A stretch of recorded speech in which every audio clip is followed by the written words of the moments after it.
চালের রুটি সাথে গরুর মাংস, একেবারে ঈদের দিনের ফ্লেভার, কোরবানের ঈদের দিনের জমে যাবে।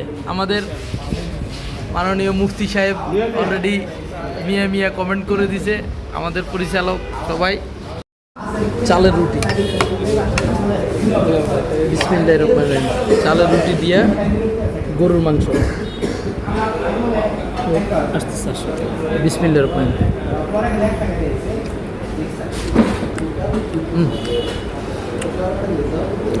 মজা আছে। এটা কি আঙ্কেল চালের রুটি না? এই জায়গাটার নাম কি? জেলখানা মোড়, কিশোরগঞ্জ। ও আচ্ছা, এটা এখানকার বিখ্যাত না? হোটেলটার নাম কি? ও, আপনার নাম কি? আপনি তো এই হোটেলের মালিক? আঙ্কেল আমাদের জন্য রুটি চালের রুটি বানাচ্ছে, চালের রুটি বাচ্ছেন, একটা সিমেন্টের খুন্তি দিয়া চালের রুটি বাচ্ছেন। এখন আমরা এখানে আজকে রাত্রেবেলা এখন আমরা খাবো রুটি, দেখা যাক কি দিয়ে খাই। আমরা এখন কিশোরগঞ্জ জেলখানা রোড আছি, জেলখানা মোড় আছি। এখানে এই যে আবে জমজম হোটেলে আমরা রুটি খাওয়ার জন্য, চালে ভাজা রুটি, এই যে চালের রুটি, এটা খাওয়ার জন্য আমরা এখানে আমাদেরকে কিছু আমাদের শুভাকাঙ্ক্ষী আমাদেরকে ট্রিট দিচ্ছেন, আমরা এখানে এসেছি। দেখা যাক এটা কি, গরুর মাংস না? এটা হচ্ছে গরুর মাংস। এটা হচ্ছে কালো ভুনা, সবজি, ডাল, মুরগির মাংস, মাছ, এটা হচ্ছে পাবদা মাছ, কিসের জানি ঝোল।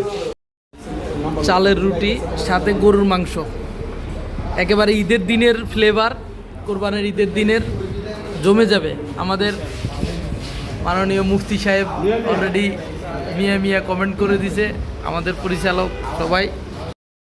চালের রুটি, বিসমিল্লাহির রহমানির রহিম। চালের রুটি দিয়া গরুর মাংস, বিসমিল্লাহির রহমানির রহিম।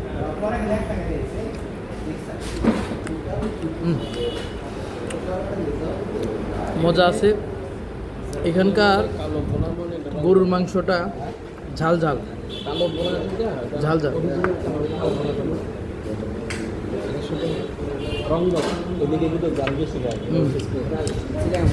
ঝাল ঝাল, খেতে অনেক মজা, গ্রাম্য গ্রাম্য ফ্লেভার আসছে।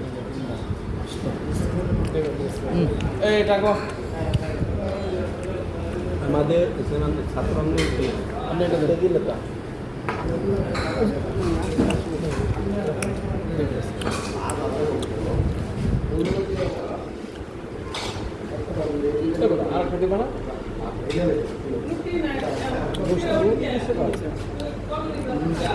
এই হচ্ছে মাংস,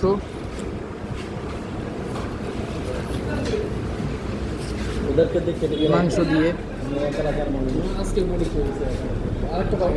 ওই জায়গায় একবার বলছিলাম না, ঢাকা থেকে প্রায় 150 কিলোমিটারেরও বেশি গাড়ি চালিয়ে রাত্রেবেলা